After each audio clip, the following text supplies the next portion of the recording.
Yeah, I'm pretty sure it's on video. Okay, well, I'm gonna build my own brewery. That's gonna take like 2 to 3 years. So what do we do in the in-between to take advantage of that? Alright, well, we can get an expensive there. We'll see your beers we do. We're not gonna do any of them. We're gonna make it better specifically that you guys can do on your system. You know, like people comparing it to what used to be. So never had like this. Well, I remember I used to go to one country store and got sick. It used to be good before they produced it too. They actually never fucking did. So this day, Lawson's these guys are coming back to their table. I think they're parking. So even like little sick, they made zero. I think they moved. And if they were sitting there, now I think they're over there. The ones they made for Lawson's is just for Lawson's New Hampshire, and then everything else is made of zero.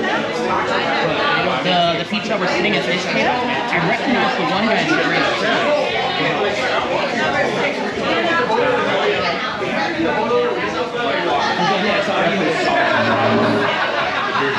Yeah, I mean, when we got spot more and started like getting people to do contract stuff with them, KCBC had to do it because they couldn't make enough superheroes. And the batch that they made there, he like tried to talk Zach and Tony into it, so it was like, hey, it's not even close to a superhero level. Like, no, it's the same beer, right? It's like, what do you like? It fell out, and you're like, oh, that's just because of like how we do X, Y, or Z. It's just a very sour. It was like, yeah, it wasn't what superhero was. So they did a couple of batches of superhero just to get them to read until they got their new tanks in, and then they took it back. So it was damaging what superheroes. And I don't know where they went. I don't know either, but housekeeping. Yeah, that's. I mean, supposedly somebody said they went to go play some video games, but Because code's great, and you know how to make it on your system, and you find something that's like code and change it, don't go all the way and make like a fucking. Well, I think you guys should do with fresh brown. Yeah, red and red. You know what I mean? Like those were beers that like, you know what I mean? The BDG would be like, you know what I mean? It wasn't especially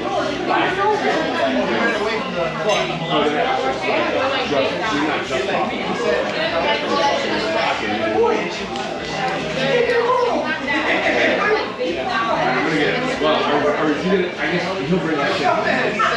Yeah, so like once you start giving your spiel, they'll start coming out like pictures of your cans. And then she put more to the tip off too. She needs to sweat his glass for so then he's like, I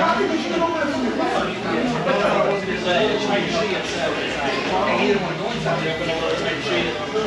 And then I feel Saturday. Every Saturday? No. I would love to play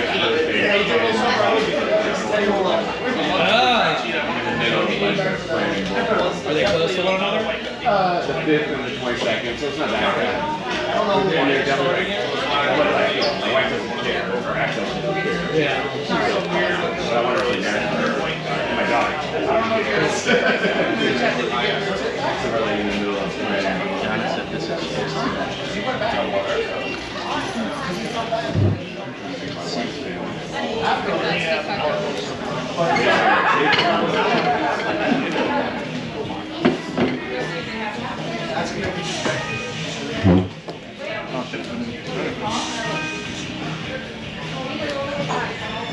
Next day we got you were right here too. You should be here.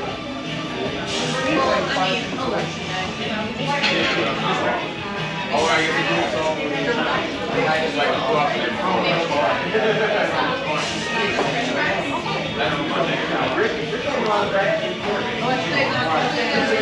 Hey, Dan. I assume she probably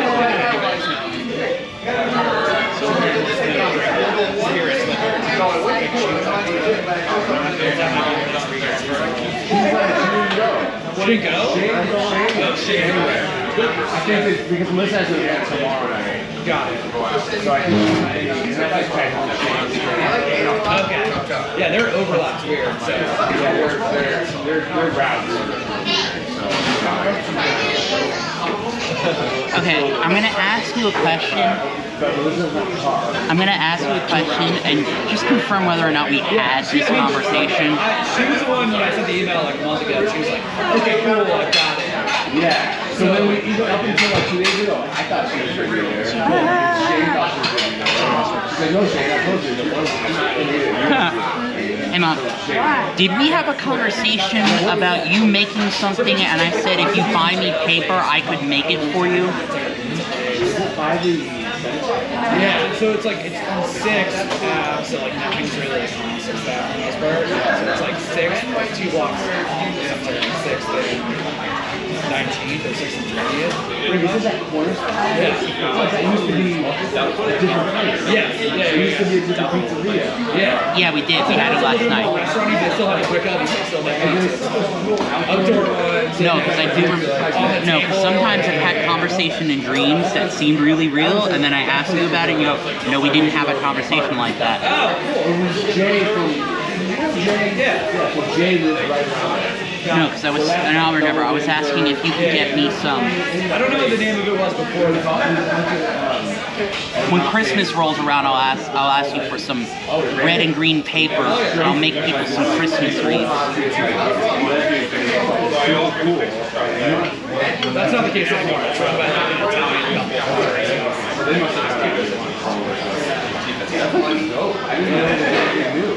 Yeah, so it's like a little like scale that's like nice. One who owns it,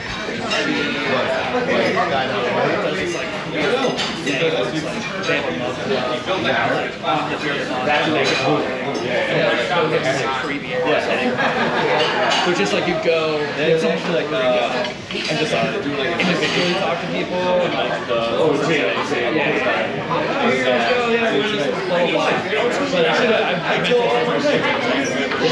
great place for They didn't play him, but they, no, he didn't take a snap till the last play of the game. Right, that's weird.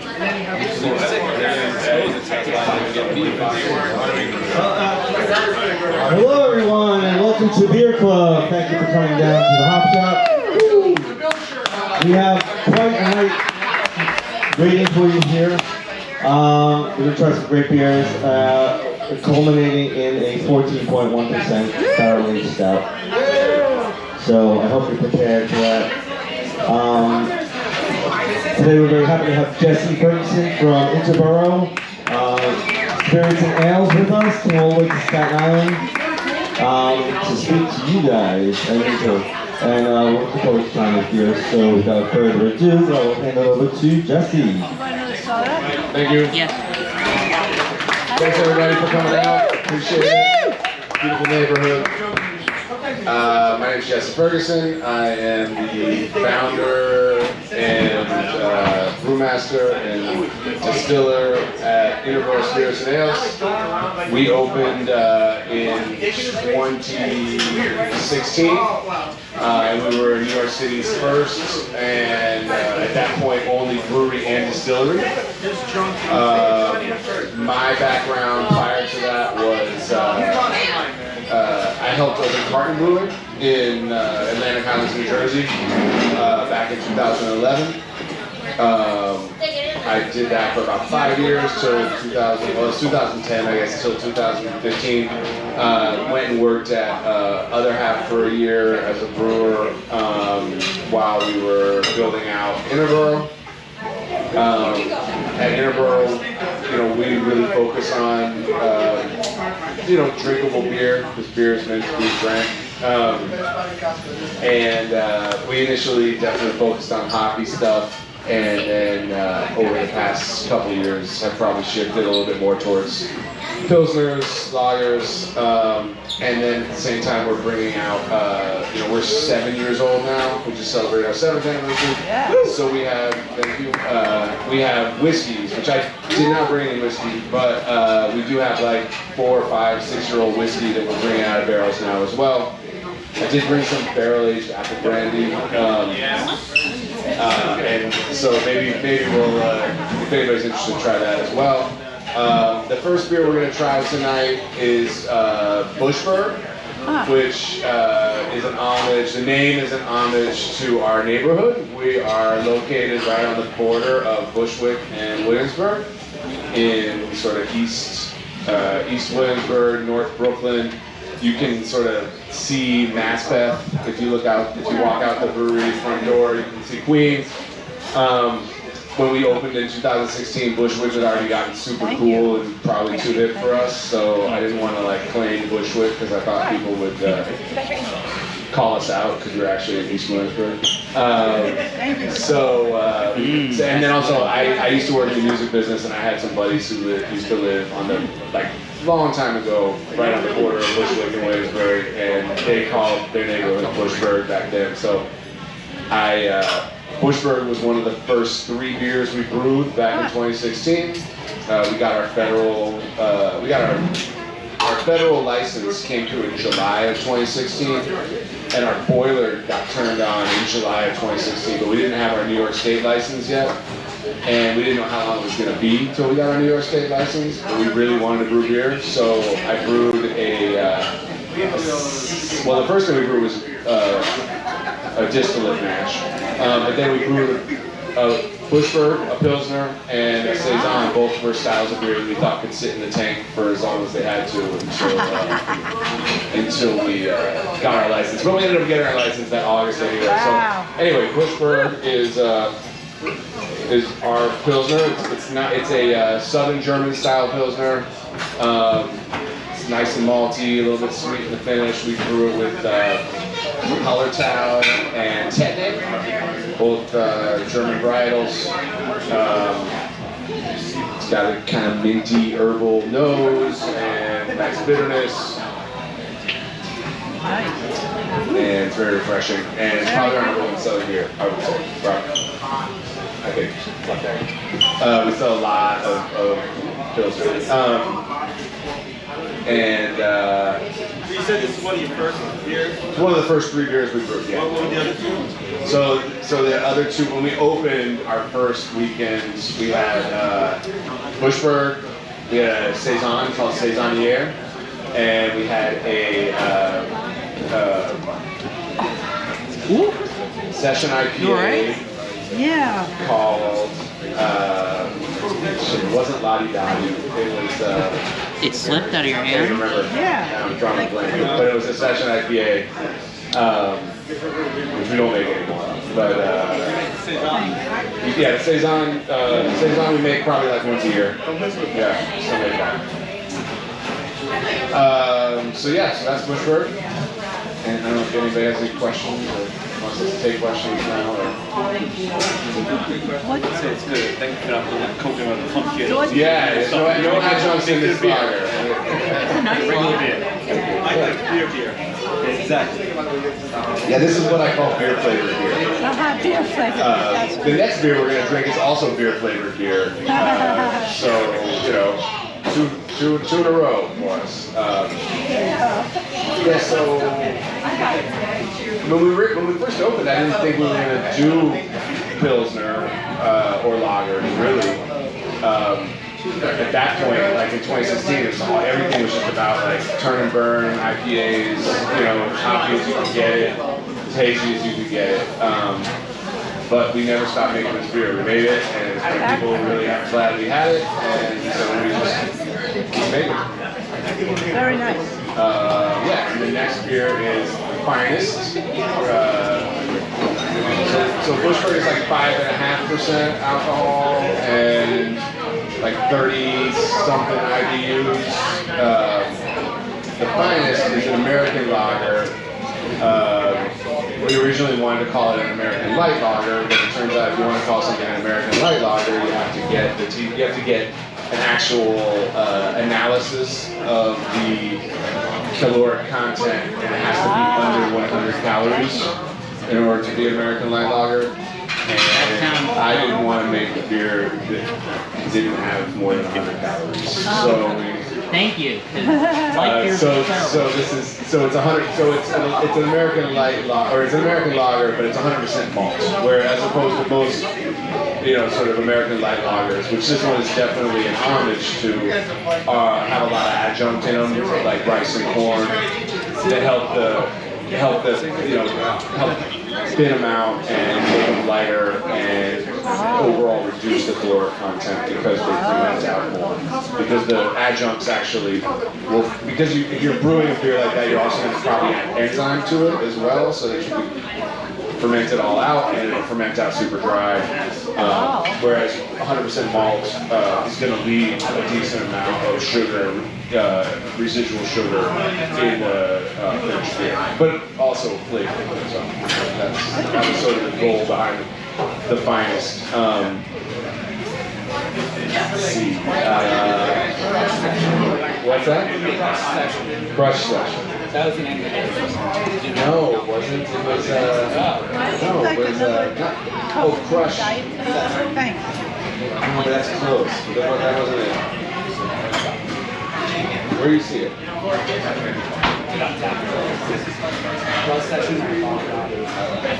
Maybe it was, it was Lottie Dottie. Lottie Dottie was the first one.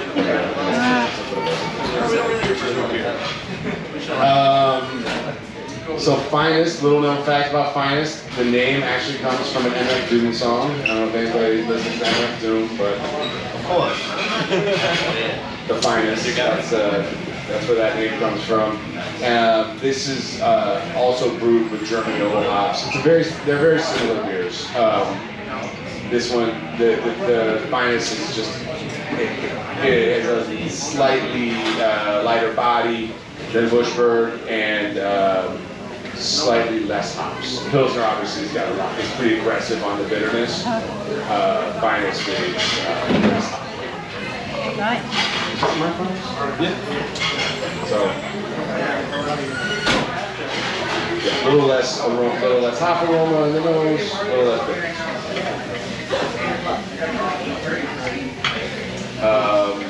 We introduced Finest like 2 years ago, and then last year we made it a year-round beer, and we make it all the time.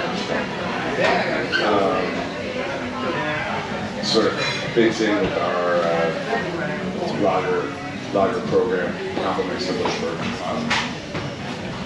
We also make a Hellas lager, which we don't have here tonight, which is a little more lemon, but and also similarly not as bitter as the Pilsner. Let's see, what else? What do you find is like most sought after Interboro? Yeah, I mean, we mostly, it's either the lagers at this point, the lagers, like the Pilsner and the Bushberg and the Finest, or it's some of the lower ABV IPAs, like Premier and 50. I think those are probably the most sought after. Which we don't have either of the Premier tonight, but Kevin's fault. We should have. I mean, we stopped at 6. We should have gone 8. We should have gone 8 beers. I mean, we should have done the whole draft for it. So I missed the part. Did you say you actually got the light lager classification, or that didn't happen? No, we did not. We looked into it, and the first time we released it, we called it an American Light Lager. And then when we submitted, and it was draft only, so we didn't have a can label for it. And then we went to get the can approved by the TTB to get the label approved. And then they came back to us and said, all right, if you want to call it an American Light Lager, you have to submit an analysis. And that's when we said, well, let's just call it American Lager. And Very good approach. yeah, thank you.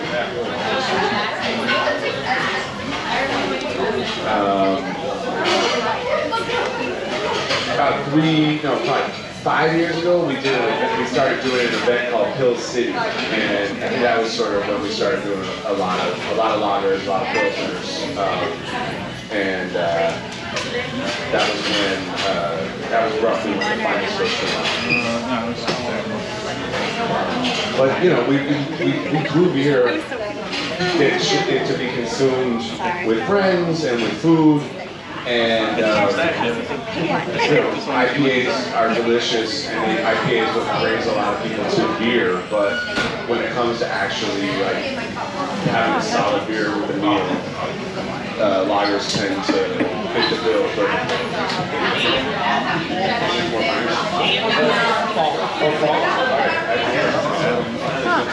Which one is this?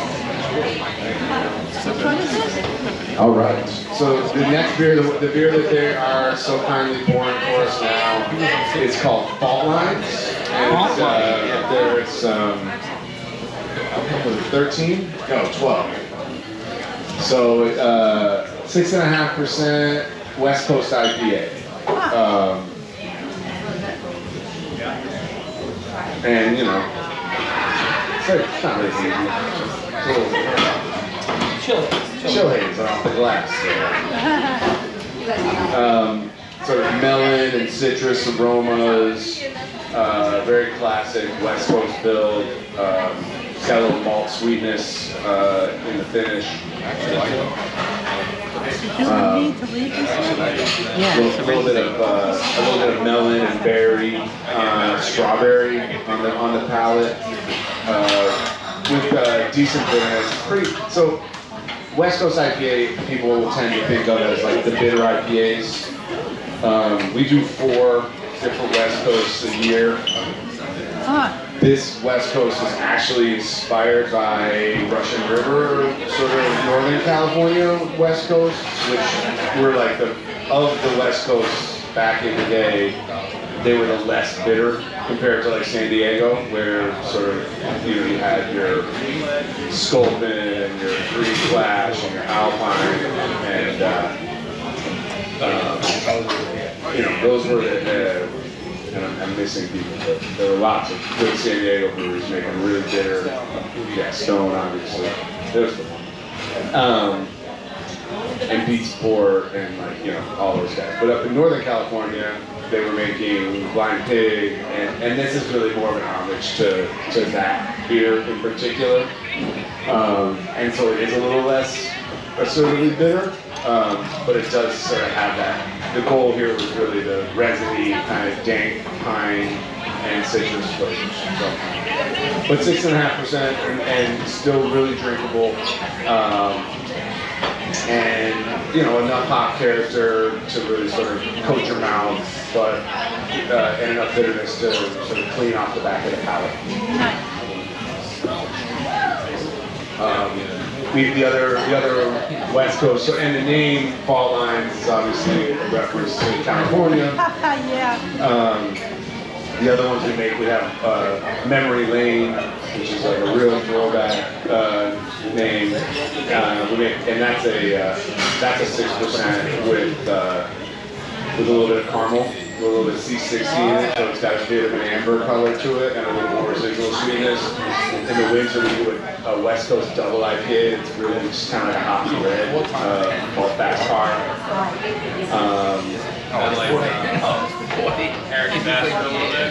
What's that? I guess not. Well, yeah, I mean, it's headed that direction. It's not quite airy. I mean, American Bastard is, I would say that's like a strong ale almost. You know, like, but more like maybe like a West Coast red.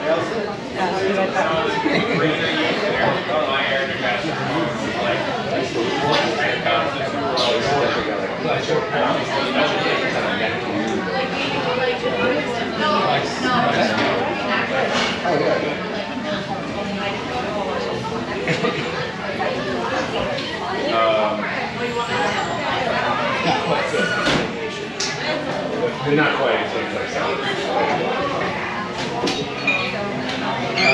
Let's see.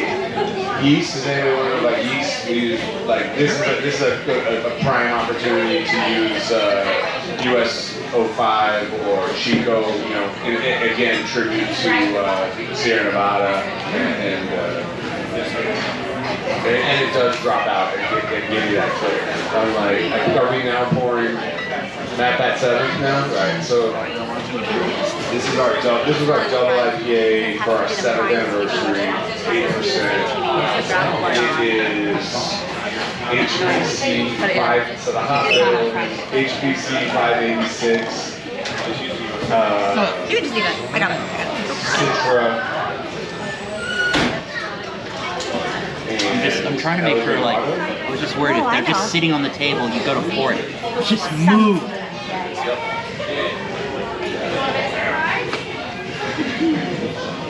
So this is fermented with an English ale yeast.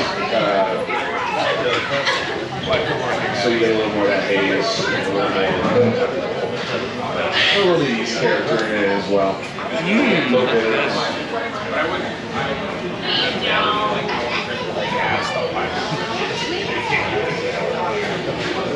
But it's got, you know, good sweetness, lots of hop character on the palate, and the finish. Not very light bitterness.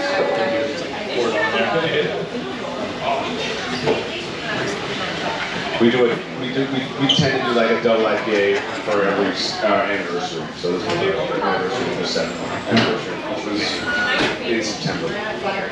Are you the brewer, or do you have somebody?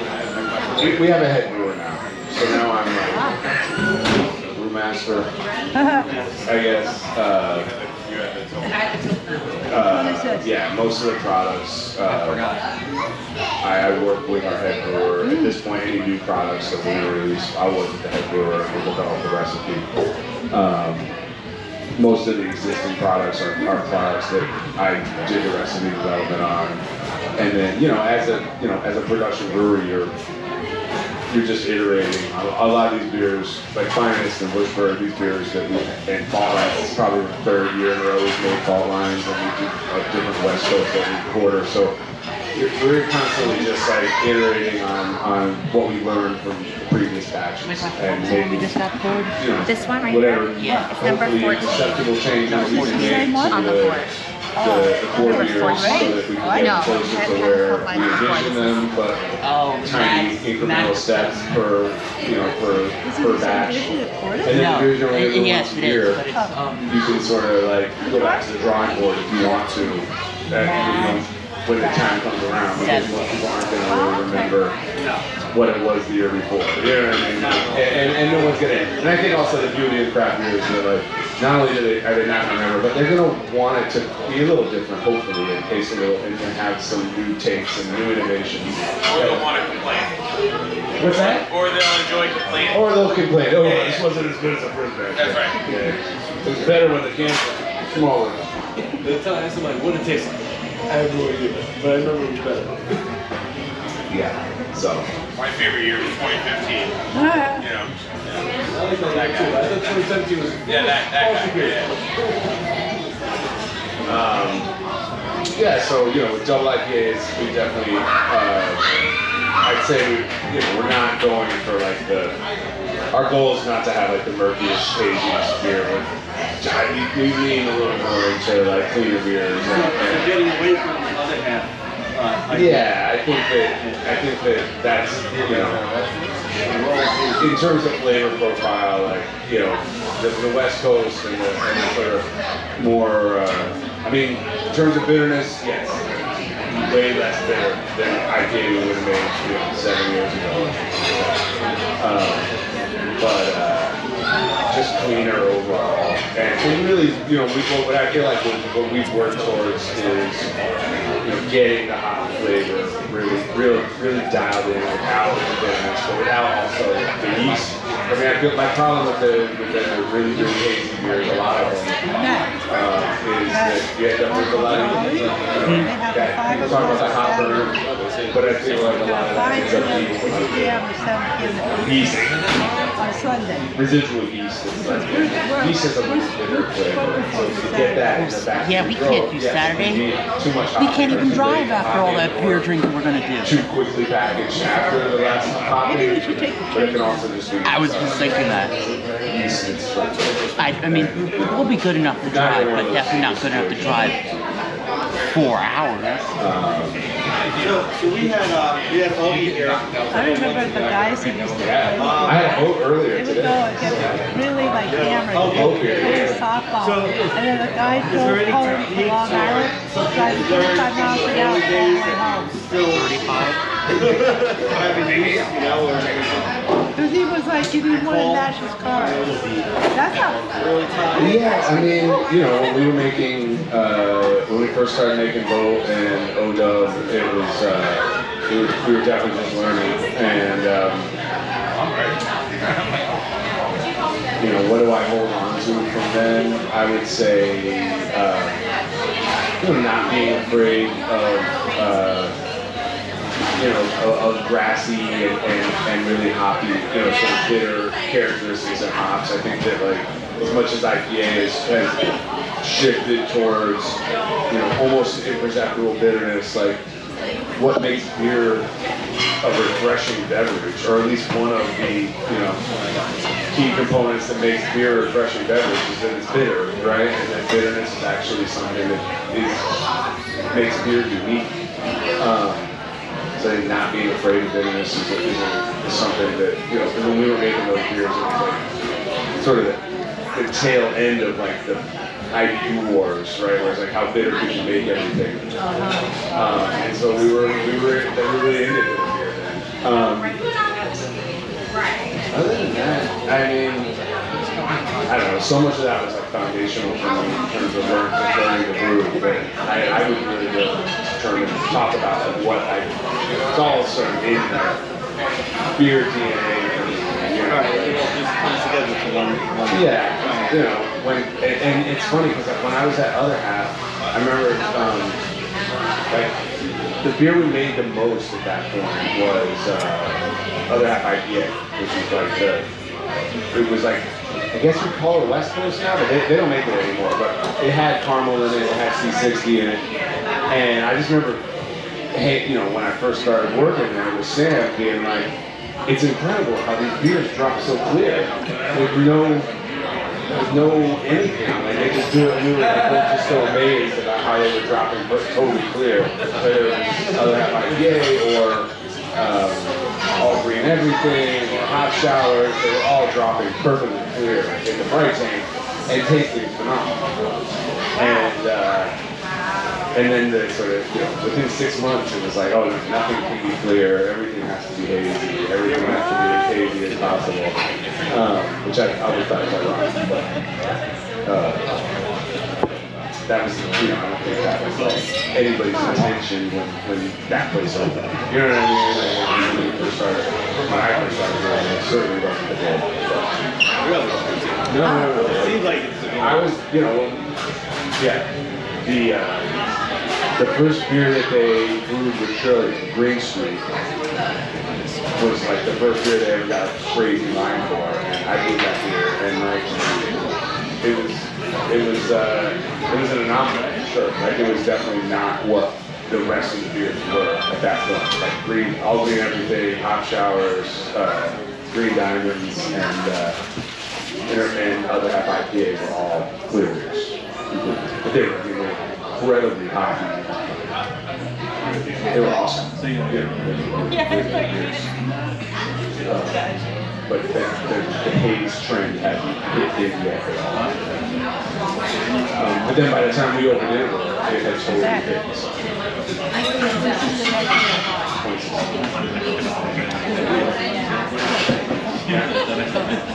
7 years. 7 years. So the next beer is, so now we're off the hoppies and we're on to the sour, right?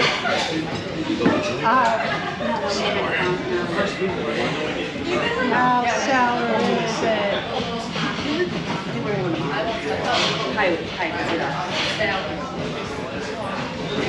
So this beer is called Big Up. And it's blackberry and black currant. And it's a kettle sour. We sour. This was like 3 days in the kettle or something like Wow. that. That's impressive. It's quite tart. God bless you. Kind of the color like pink lemonade. It's very good. I like it. It's like street Yeah, you beer. can get a little bit of that lactobacillus kind of sourness on the nose, along with the lactobacillus. So that's the beer spoiler. Sour beer is sour.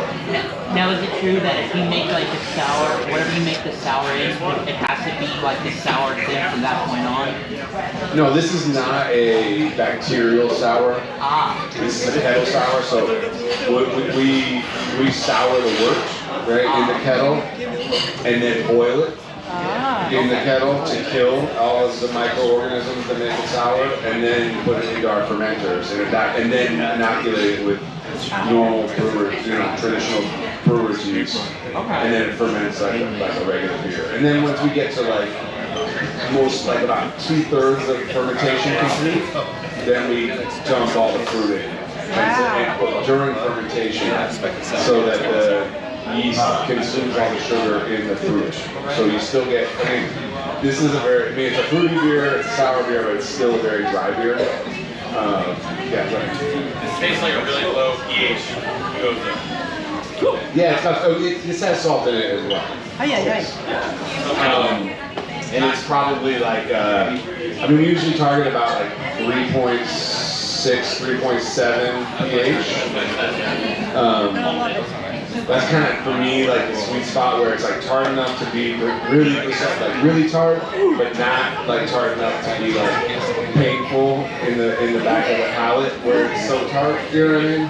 Yeah, I've had those beers. Yeah, we've made beers like that, and it's not necessarily pleasant. We have a beer right now that's a barrel aged sour that's been aged in barrels for like 3 or 4 years. It's called Devils in the Plums, and it's got to be like 3.2 pH or something like that. It's really sour. What's pH?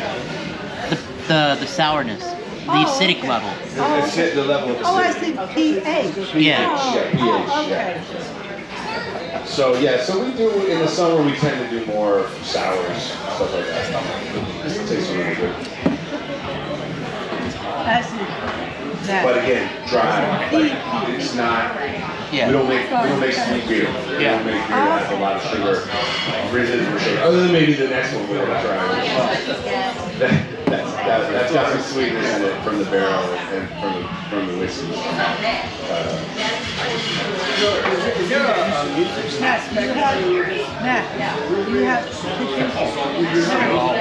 Yeah, so I used to work at the and so a lot of rap references, so big on this all lines is not today. No rap reference. But Memory Lane is rap reference, Nas. And tends to be some rap reference. I DJ still.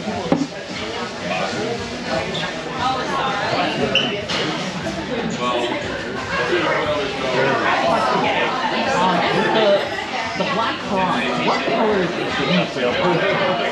It's like super deep. You just asked what color is the juice of a black currant, and it's like a really deep crimson. I was wondering if that would have. Like when you hear black currant, I'm like, oh, it doesn't look like. I'm thinking it would have been like a deeper color. It's almost like a raspberry.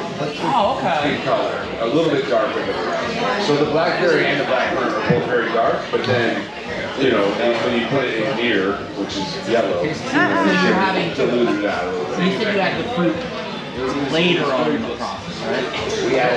We had the fruit during fermentation, towards the end of fermentation. Now is it like a juice or like a puree? Puree. Ah, cool. So there's fruit solids in there as well. We try to use all just fresh puree. Or fresh, not fresh. If this is in a can, would this be one of those cans you have to hold it all the time? No, so because we had fruit during fermentation, the yeast consumes all the sugar, so that there's no real risk of re-fermentation. The reason why you'd be worried about if you didn't keep it cold, potentially having a problem like blowing up would be because re-fermentation happens with sugar in the pan. This is a stout that's like Yeah, you're not talking. Yeah, so this is our 7th anniversary barrel aged Imperial Stout. This is a blend of. It was a blend of these 2 to 3 barrels that were 3.5 to 4 years old, and with another barrel that was like a year old. And the year-old barrel was our own Interboro whiskey, and the 3.5-year-old barrel was like an ex-bourbon barrel. It smells like a whiskey, it really does. Yeah, so these definitely, because of how long the stout aged in the barrels, this definitely picks up a lot of barrel character. And this is amazing. Like the barrel select Amazing, I really like it. We had from the year. We have a bottle of another barrel aged beer that we actually added adjunct to. It almost is. But this, yeah, you get a lot of spirit character. You don't like it? Oak, vanilla, a little bit of booze because it's 14%, so definitely a little bit of. Oh, it's 14%. This is 14%? But yeah, as a brewery Yeah. and distillery, like projects that can go from. It goes down really Go from being our distillate, and then This almost putting tastes our like beer in there. Yeah, it does. It's got vanilla in It's it. a pretty cool feature. We actually do a lot of our whiskey matches are like we'll do like split like party guile brewing. If they've ever heard of party guile, it's like you take the guile, you take the wort, and you so we'll take like the first runnings of the wort and ferment and collect like 210 gallons or something like that, really small amount, but the sweetest wort, ferment that and turn it into a beer that'll go into a barrel. Wow. Then we'll collect the second runnings and we'll collect like, I don't know, like 4 times that much, so like 800 gallons maybe, and it'll be less sweet, so like that, the first runnings will give you like a 14% beer, the second runnings will give us like an 8% beer, but then we'll distill that and turn that into a whiskey, and then put that into barrels. So we'll often at the same time have barrels of stout aging and whiskey aging that are from the same mash. Wow. And then the goal being down the road to be able to then like take the whiskey out, right, and bottle the whiskey and then brew the same mash and then put a stout in the barrel that held the whiskey and then just sort of have the circle of life continue with the stouts and the whiskeys and stuff.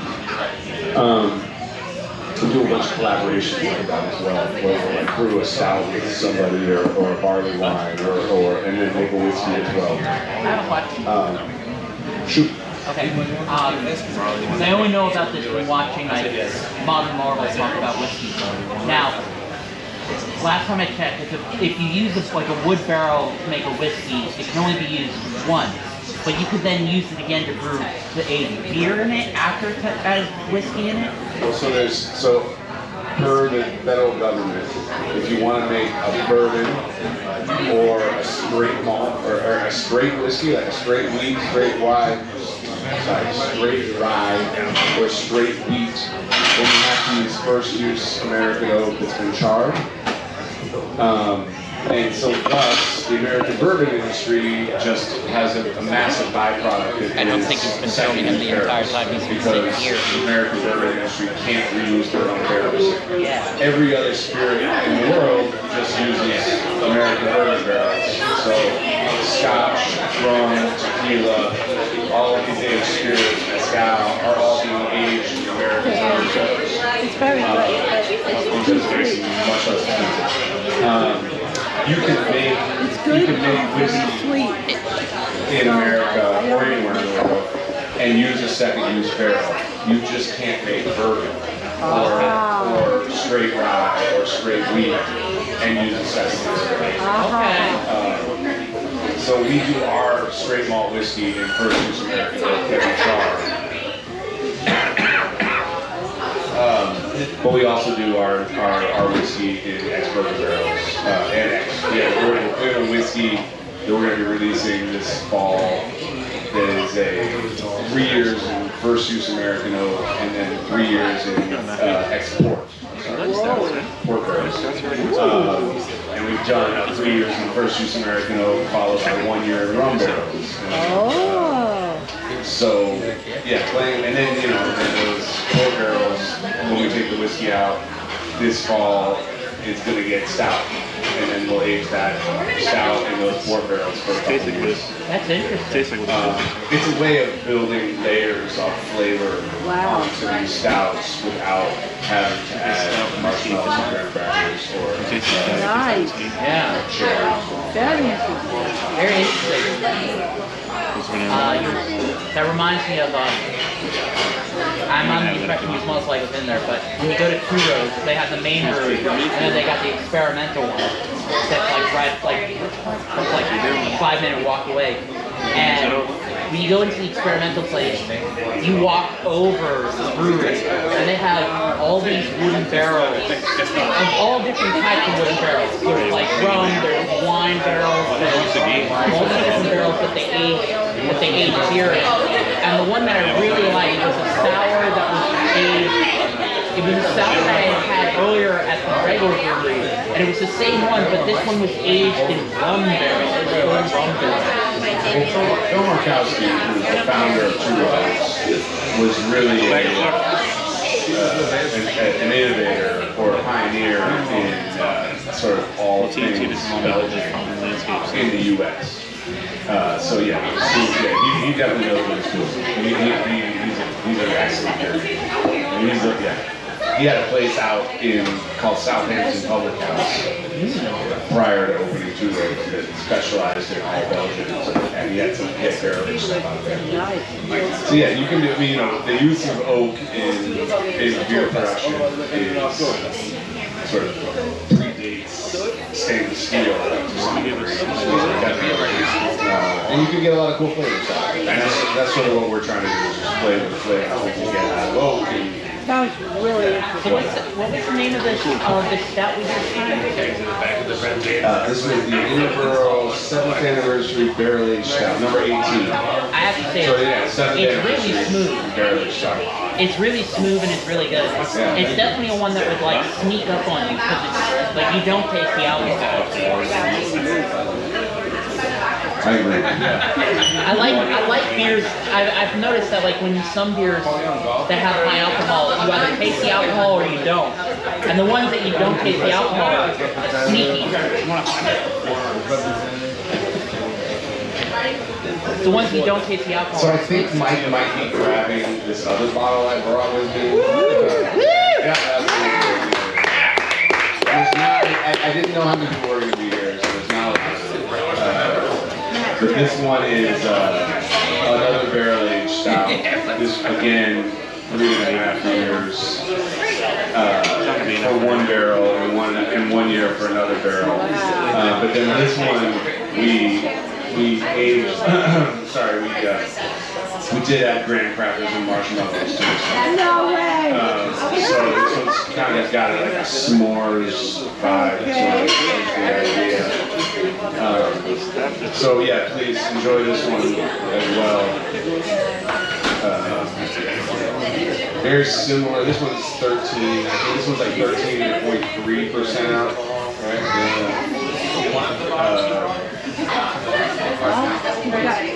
We just bottled this like 2 days ago. This is not released. This is not on tap. This is not anything. Don't blow me up on tap.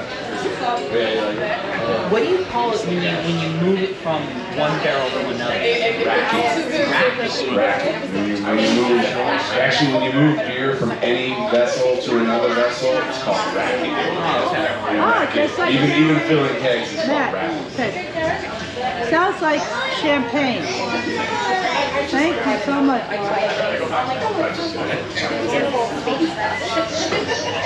So how does one rack a barrel-aged beer to another barrel? Very careful. Current? That's On amazing. this one? No, this is graham crackers and marshmallows. But it's 13.5% alcohol, so it's got a lot of like sort of higher alcohol aromas to it as well. But you can definitely read like berry for sure here in the room. That is sweet. Very sweet too. Because this beer was like, this was aged in these barrels for like 3.5 years. And then we added like 100 pounds of marshmallows and 100 pounds of graham crackers. And all that sugar did not read from that, right? All that sugar is actually in the beer still. So it's definitely very sweet. This is an F around and find out beer. What? An F around and find out beer. I have a good one for you. There's a place over here called Tip the Wagon, and they do ice creams with alcohol. Oh yeah. So if you take this, turn it into ice cream, wow, that would be like astounding. Like beer dessert. Yeah. And one of my favorite things, does anybody know, ever heard of a brewery called Keegan? Yeah! Keegan? Keegan? Yeah! So Keegan used to have this beer, and they still do, called Mother's Milk. And ice cream float made with like 5.5% cream stout is delicious.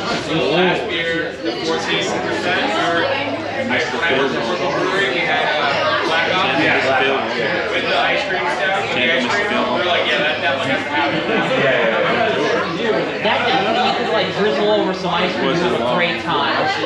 Or just mix it up in the blender and make it Yeah. That's what I'm talking about. Can you imagine ice cream float with That's this? definitely, you drink it and you wake up the next day wondering what you did last night. So we don't tell them anything. We're really bad at the advanced mowing.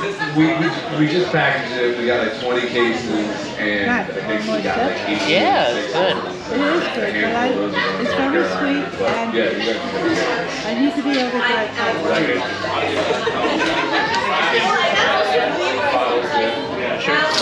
I think I need to get one more of that.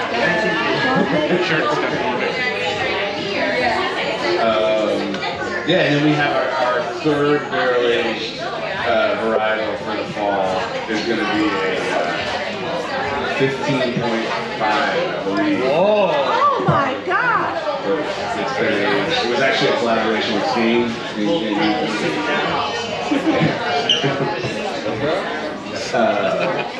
So yeah, those are going to be like our three stouts.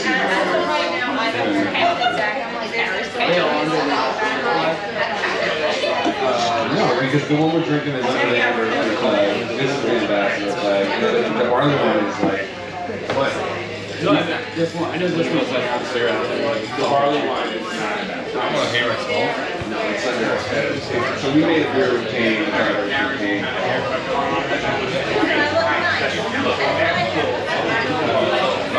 These stouts, Very special.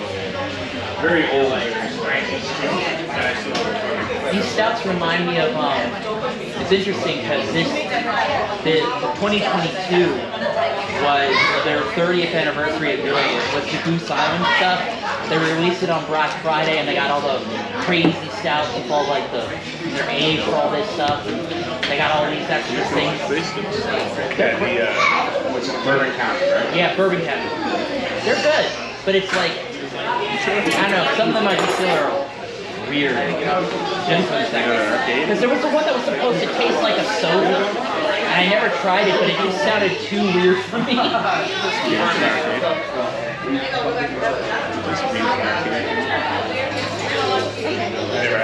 And then, yeah, but I mean, like, a lot of them, they start off at, like, at least 13% alcohol, and they go up to, like, 15.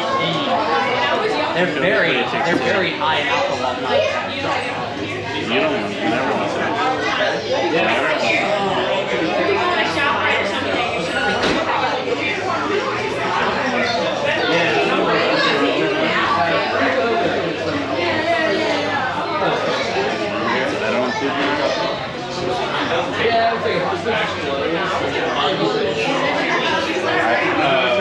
Alright, well, that's my room to the flight, right? Yeah, so thank you so much for having me. I'm happy to answer all the questions. And yeah, appreciate your time. And taking it. And the hot sauce. Big hand for Jesse coming out, Staten Island.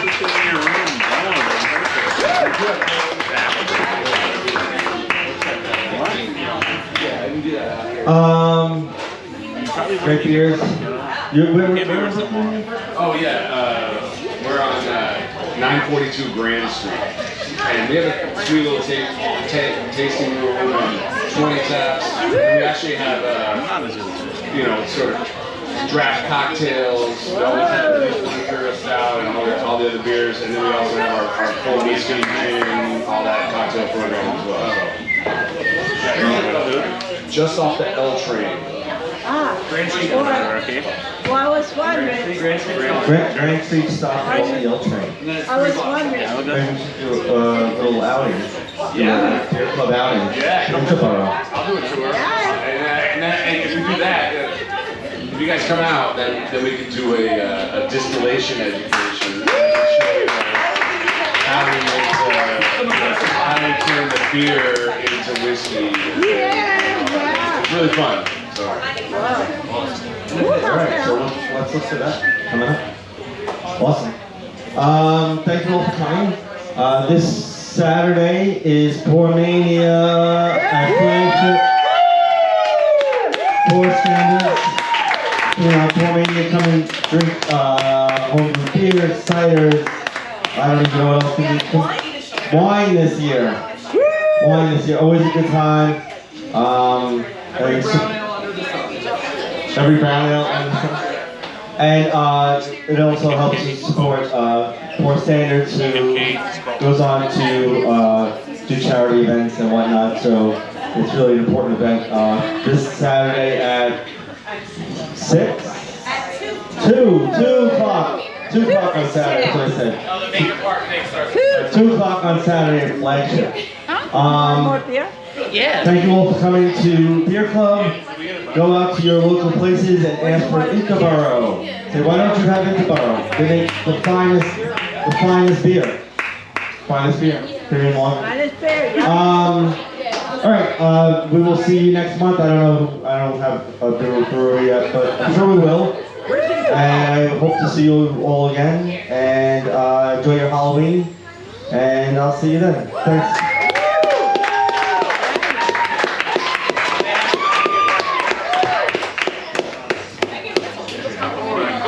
Still do.